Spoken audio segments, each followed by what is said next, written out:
Yeah, I think you have the metrics. I think you got the best metrics in the country, and I want to recognize Florence, Senator Shapiro, and Rob, and the legislatures going back to '05 that I think put in the best school accountability system and college readiness structure in the nation. And I'd like to just say a couple of things about key features of that please don't get rid of, okay? I think there's some ways that we can tweak the numbers of tests, which is probably the least important part of this, particularly the numbers of high-stakes tests, and get it more in best practice with the nation. But in terms of the key things in any accountability system, I mean, you have got it better than any other state. Number one, you've got a curriculum that's college and career ready, and that if it's followed and you stick with it for 5 or 6 years, the high school diploma is going to really mean something. 4 years of math, 4 years of English, 4 years of science, which is very important. You just can't get there without all students taking the right courses. The career tech pathways, there's ways to work that. Same diploma, not 2 diplomas. There's ways to work that, okay? We'd love to work with you on that. 2, and this is very important, the kind of structure. You've done 3 things that are so critical. You're the first state in the nation that looked reality in the face and said, look, we've been talking all these years about the high school diploma must mean college and career ready. It never has been, and it's probably going to at least take another 10 years for it to mean that. It doesn't mean that in any state, and we're kidding ourselves. All that rhetoric has done was to keep our college readiness standards low. Okay? That's all it's done.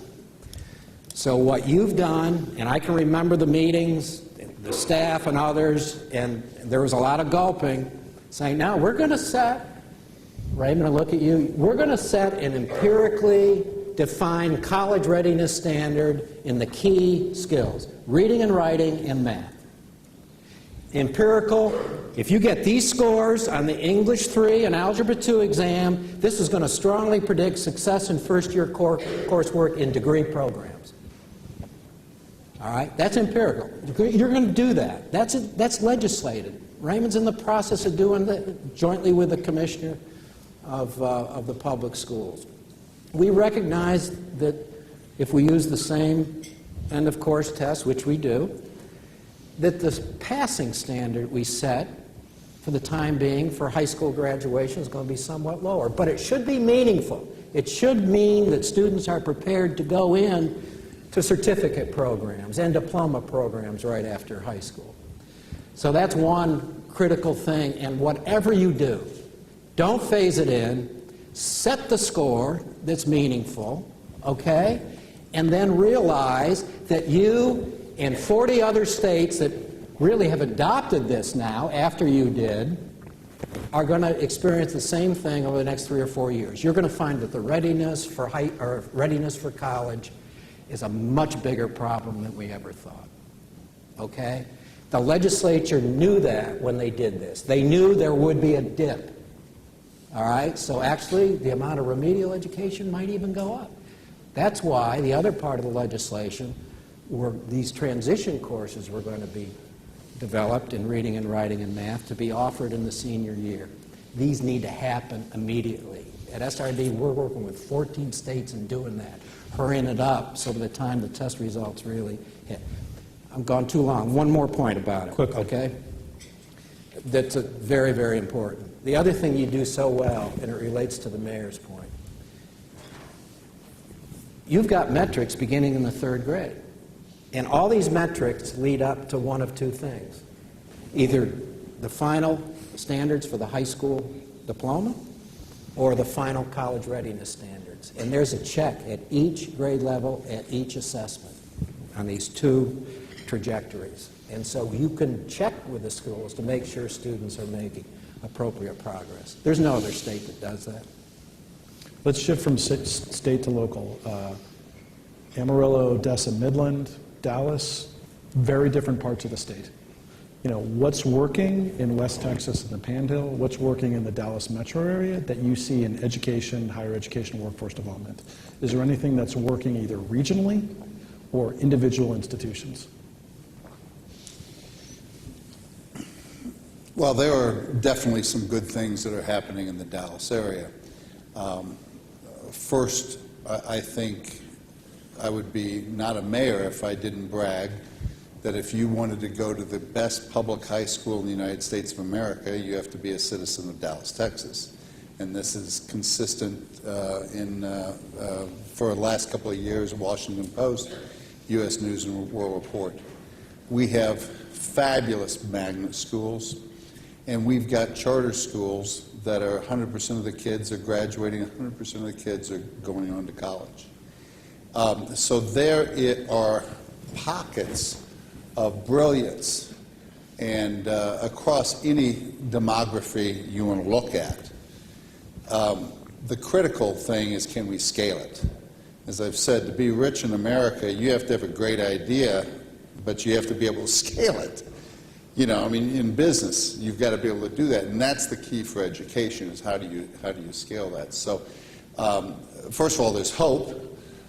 Second of all, I think that we've got a aligned school board, for the most part, that believes in reform-minded agendas, trying to take the politics out of things.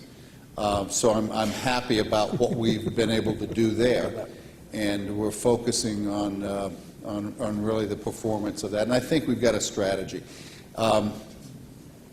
You know, we've got a lot of issues, and so there's a lot of work to be done. Could you talk a little bit about the Commit effort that you campaigned on? And my understanding is it's grown beyond just the urban district, and now it's regional.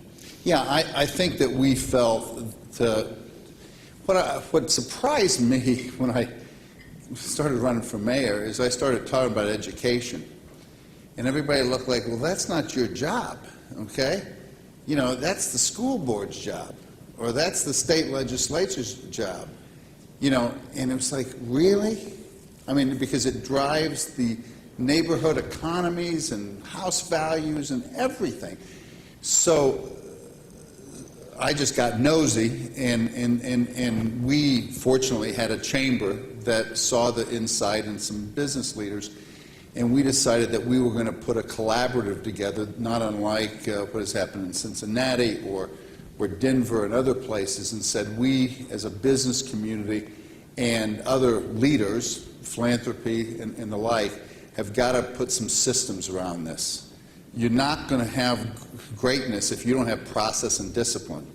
And sadly enough, the school is worried about teaching and kind of performing, and there would be other things. So we put together this organization called Commit, where we are now tracking the best practices in Dallas County across kindergarten, third grade, eighth grade, each of the different tests that you say are out there. But you look at those things, and it is the most complicated thing in the world.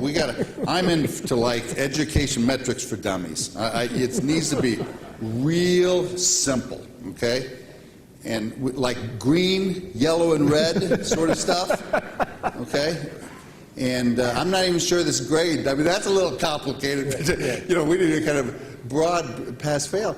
And so they're doing that, and then they're trying to figure out how to trade the best practices across those things and pull people together so we can be a great organization is a learning organization. We need to be a learning organization, and we're working on that.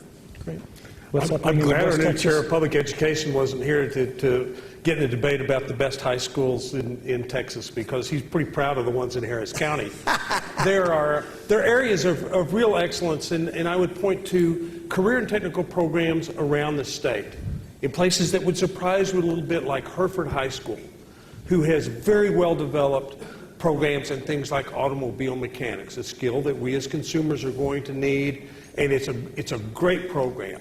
Well, one of the things it does besides teach those technical skills are keeps those young people in school, where there is a model of order and discipline in these young people who are very impressionable. One of the things I've been most impressed about in the state of Texas is early college high school.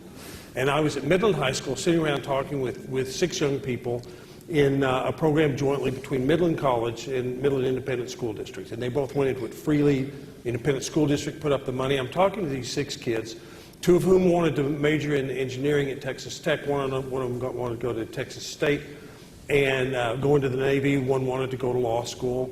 And I walk out and I'm talking to the principal and I said, "This is great. These are the best kids we've seen." And she said, "These are not our AP kids. These are kids who will, all of them, be the first in a generation to go to college, and when they entered this program in the 9th grade, they were considered at risk of staying in school. And now they have aspirations and they have determination. They're going to graduate from high school with a high school diploma and the first 2 years, an associate's degree. Now, look at what this saves when they're 2 years away, and they're only going to have 2 years of college tuition and things like that. And they are getting no state money. It's all locally derived, which is going to be a topic for discussion for us this session, but I think it's one of the truly bright spots in the state and around the nation. Well, that's great to hear. When you think about re-envisioning higher education, when you look at online distance learning, you look at early college, high school, you look at more partnerships with industry, 6 months from now through policy, 6 years from now in local collaboration, what would you like to see different in the Dallas area, in West Texas, or other parts of the state? Dave, any insights on what you would like to see different in higher education? 4-year regional community college, what does great look like? Well, I think we need a portfolio of products for folks. I do believe we've got to figure out how to be more productive. Every business has got to, productivity's got to go up. UNT Dallas has been working on a way that you can get kids through faster at a lower cost. And I think those are the sort of models that we need to be working for. To me, we've got to be focused on our customers. Our customers are businesses. And we don't know enough about what businesses really want. I haven't seen a piece of data that really lays out, what that is. So I think we got to do a better job of listening to those customers. And lastly, I think we cannot let certificate be a nasty word. I'll hire somebody for my private equity firm, and if he's got an MBA, I go, okay, I know what that is, okay? But, we won't do that about other industries in higher ed. And we've got to somehow create a way that somebody finishes a course and business knows they can pick them up like this. It's just, I'll tell you, K through 12 is tough enough to solve. Higher education is a booger bear because of the whole issues that we're dealing with on tenure and the way people see their profession going there. But it's got to, there's no question to me that in the next 30 years, that's got to change in a significant manner. And I'm a big fan of liberal arts education. I'm not knocking that, but we've got to be more tied to the business. Well, yeah, a couple of points. Most of the job growth is at the associate degree and the certificate level.